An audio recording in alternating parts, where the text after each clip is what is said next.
Salut à tous, c'est Docteur Santé et aujourd'hui on parle café. On adore tout ça, le matin pour se réveiller, après un bon repas, ou même en after work avec les collègues. Mais attention les amis, ce n'est pas parce que c'est bon que c'est bon pour la santé. Surtout si on le mélange n'importe comment. Eh oui, figurez-vous qu'il existe des aliments à ne surtout pas combiner avec votre petit noir. On parle de vraies interactions bizarres entre les aliments, des trucs capables de transformer votre café en poison.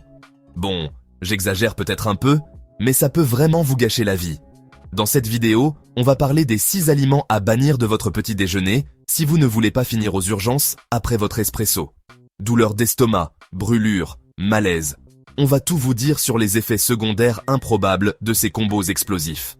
Alors, restez bien connectés, prenez des notes et surtout, partagez cette vidéo à tous vos amis accros à la caféine. C'est parti! On commence fort avec un grand classique, le combo café-lait. Qui n'a jamais trempé son croissant dans un bon café au lait le matin? Sauf que voilà, ce duo réconfortant pourrait bien cacher un côté obscur. Le lait, en plus d'être potentiellement difficile à digérer pour certains, peut perturber l'assimilation des antioxydants présents dans le café. En gros, vous buvez votre café pour ses bienfaits, mais le lait arrive et dit « non, c'est interdit ». Du coup, vous vous retrouvez avec une digestion plus lente, des ballonnements et même des petits soucis gastriques. Pas très glamour tout ça. Alors, on fait quoi? On arrête le café au lait? Pas forcément. Si vous n'avez aucun problème à digérer ce mélange, pas de panique. Mais si vous commencez à ressentir des inconforts, vous savez d'où ça peut venir. Heureusement, il existe aujourd'hui plein d'alternatives au lait de vache pour accompagner votre café.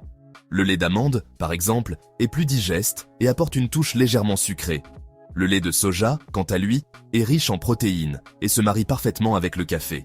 Et si vous cherchez une option plus originale, essayez le lait d'avoine, crémeux à souhait. N'hésitez pas à faire des tests et à trouver l'alternative qui vous convient le mieux. Votre estomac vous dira « merci ». Et rappelez-vous, l'important est d'écouter son corps. Si un aliment vous cause des soucis, même s'il est associé à un autre que vous adorez, mieux vaut l'éviter. On se retrouve juste après pour parler du deuxième aliment, à ne jamais mélanger avec le café. Et croyez-moi, vous allez être surpris.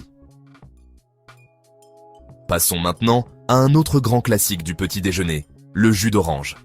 Un verre de jus d'orange frais, ça réveille, ça donne la pêche, et en plus, c'est plein de vitamines.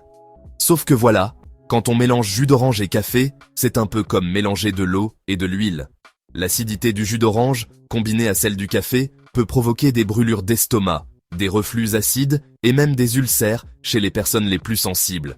Alors, comment savoir si votre estomac supporte ce mélange explosif ? C'est simple, il suffit de l'écouter. Si vous ressentez des brûlures, des remontées acides ou des douleurs après avoir bu votre café jus d'orange, c'est mauvais signe. Dans ce cas, mieux vaut éviter de consommer ces deux boissons en même temps. Vous pouvez par exemple boire votre jus d'orange 30 minutes avant votre café ou inversement. L'important est de laisser le temps à votre estomac de digérer chaque boisson séparément. Et si vous tenez vraiment à votre dose de vitamine C le matin, optez plutôt pour un kiwi, une orange fraîche ou un jus de citron dilué dans de l'eau tiède. Votre estomac vous remerciera. On se retrouve dans le prochain chapitre pour parler d'un autre aliment à éviter absolument avec le café. Et celui-ci risque de vous surprendre. Alors, on arrive au numéro 3, et pas des moindres, l'alcool. Un sujet qui mérite toute notre attention. Oui, je sais, le mélange café-alcool, ça peut paraître tentant après une soirée un peu trop arrosée. On se dit que c'est une solution rapide pour se remettre sur pied. On se dit que le café va nous réveiller et hop, on sera d'attaque pour affronter la journée. Grave erreur, ce n'est pas aussi simple que ça. Déjà, le café c'est un excitant, et l'alcool un dépresseur. Deux substances aux effets diamétralement opposés. Donc en gros, vous mélangez deux substances qui ont des effets complètement opposés. C'est comme appuyer sur l'accélérateur et le frein en même temps. Résultat, votre corps est complètement déboussolé, il ne sait plus comment réagir. Ensuite, l'alcool déshydrate, et le café aussi. 2 fois plus de déshydratation pour votre organisme. Donc là, vous doublez la mise sur la déshydratation, et croyez-moi, c'est pas la meilleure chose à faire pour votre corps. Vous allez le ressentir.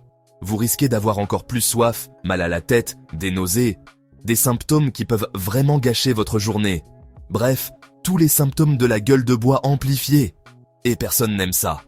Donc, mon conseil, si vous avez bu, évitez le café. Ce n'est pas la solution miracle que vous espérez. Buvez plutôt beaucoup d'eau pour vous réhydrater. Mangez un truc sain et reposez-vous. Votre corps a besoin de temps pour récupérer. votre corps vous remerciera. Vous vous sentirez beaucoup mieux. Et on ne parle même pas des risques pour votre foie. Cet organe est essentiel pour votre santé. Cet organe, c'est un peu le super-héros de votre corps. Il filtre tout ce que vous ingérez. Il travaille sans relâche pour vous protéger. Mais quand vous lui imposez un mélange alcool-café, c'est comme si vous lui demandiez de combattre un monstre à 2 têtes. Une tâche presque impossible. Le foie est obligé de travailler 2 fois plus pour éliminer ses toxines, et à la longue, ça l'épuise. Il ne peut pas tout gérer. Résultat, risques accrus de maladies du foie, comme la cirrhose ou l'hépatite.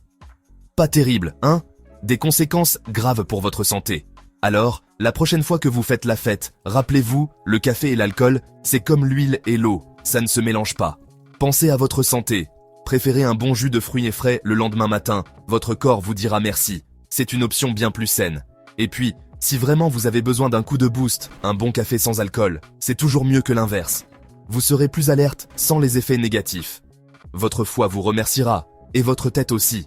Prenez soin de vous. Passons maintenant au numéro 4 de notre liste, et pas des moindres, le chocolat. Et oui, vous avez bien entendu, le chocolat. Alors, je sais ce que vous vous dites. Quoi? Le chocolat et le café, c'est la vie. Et je suis bien d'accord avec vous, moi aussi j'adore ça.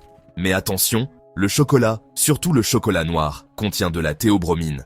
C'est un stimulant qui ressemble beaucoup à la caféine, et qui peut provoquer des effets similaires. Donc, si vous enchaînez le café et le chocolat, vous risquez de vous retrouver avec une double dose de caféine dans le sang. Et là, attention les dégâts.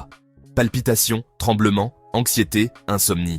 Bref, pas vraiment l'idéal pour passer une bonne journée. Alors, bien sûr, on ne parle pas ici de manger un carré de chocolat noir après votre expresso du matin.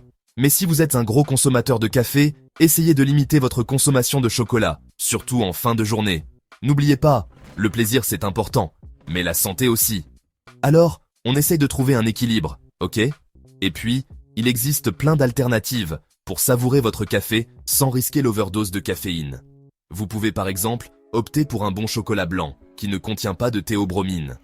Ou alors, si vous êtes plutôt accro au chocolat noir, essayez de le déguster à un autre moment de la journée, loin de votre tasse de café. Le matin au réveil, avec un bon thé vert par exemple, ou alors en dessert après un repas léger. Le plus important, c'est d'écouter votre corps et de trouver ce qui vous convient le mieux. Et n'oubliez pas, le plaisir, c'est avant tout une question d'équilibre. Et oui, on continue notre liste avec un aliment qu'on ne soupçonnerait pas forcément, le yaourt.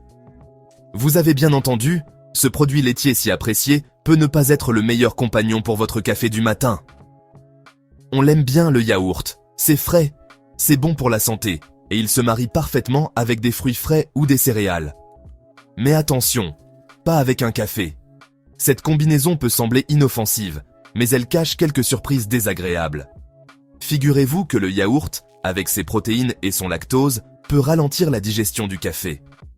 Ce ralentissement peut perturber votre système digestif de manière inattendue. Et qui dit digestion ralentie, dit quoi? Des désagréments que l'on préfère éviter. Ballonnement, inconfort, envie de faire la sieste au lieu de bosser.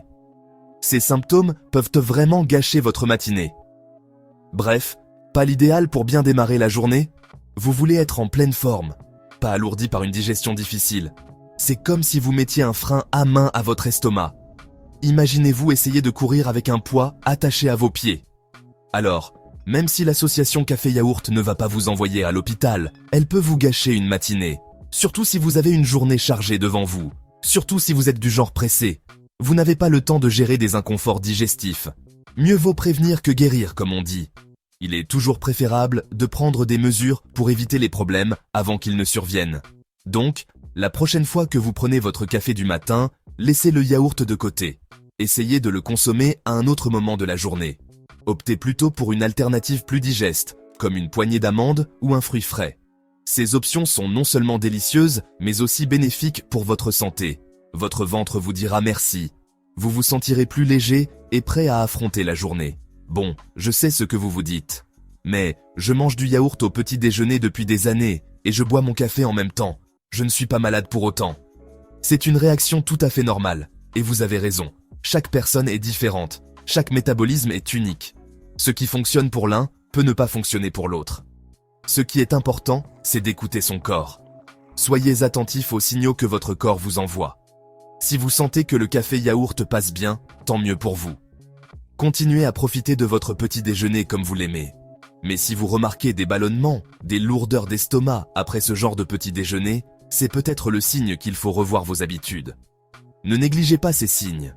Heureusement, il existe plein d'autres options délicieuses et saines pour accompagner votre café du matin. Vous n'avez pas à sacrifier le goût pour le bien-être.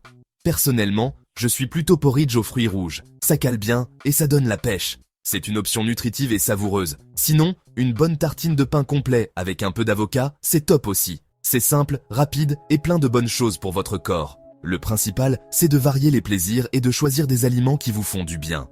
Ne vous limitez pas, explorez différentes options. N'hésitez pas à partager vos petits déjeuners préférés en commentaire, ça donnera des idées à tout le monde. Vos suggestions peuvent inspirer d'autres personnes à essayer de nouvelles combinaisons. On passe maintenant à un aliment qu'on consomme tous les jours, ou presque, le pain blanc. Ce pain moelleux et léger qui accompagne nos repas depuis des générations. Oui, cette baguette croustillante, ces tartines beurrées le matin. On adore ça. C'est un incontournable de nos petits déjeuners et de nos goûters. Sauf qu'avec un café, c'est pas la joie. Vous vous demandez pourquoi ? Pourquoi ? Eh bien, figurez-vous que le pain blanc, avec son indice glycémique élevé, peut provoquer un pic de glycémie lorsqu'il est consommé avec du café. Ce pic de glycémie peut être plus intense que vous ne le pensez. Et là, ça peut poser problème, surtout pour les personnes diabétiques. Une montée rapide du taux de sucre dans le sang peut entraîner des complications. C'est comme une montagne russe pour votre taux de sucre. Ces fluctuations peuvent être épuisantes pour votre corps. Alors, je ne dis pas qu'il faut bannir le pain blanc de votre alimentation, mais il faut le consommer avec modération, et surtout, évitez de le prendre en même temps que votre café. Essayez de le manger avec d'autres aliments qui ralentissent l'absorption du sucre. Surtout si vous êtes sensible aux variations de glycémie. Les personnes ayant des problèmes de santé doivent être particulièrement vigilantes. Optez plutôt pour du pain complet, riche en fibres, qui va permettre de réguler l'absorption du sucre. Les fibres aident à stabiliser votre taux de sucre dans le sang. Votre pancréas vous remerciera. Il travaillera moins dur pour maintenir votre taux de sucre stable. Bon, je sais que pour certains, le petit déjeuner sans pain, c'est impensable, mais il y a des solutions.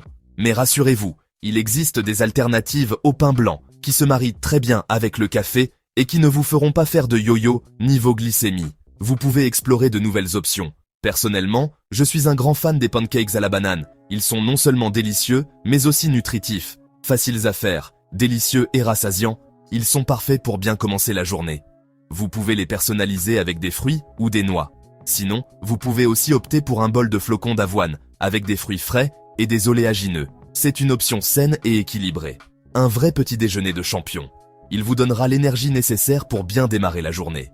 L'important, c'est de choisir des aliments à index glycémique bas, qui vont vous apporter de l'énergie sur la durée, sans provoquer de pic de glycémie.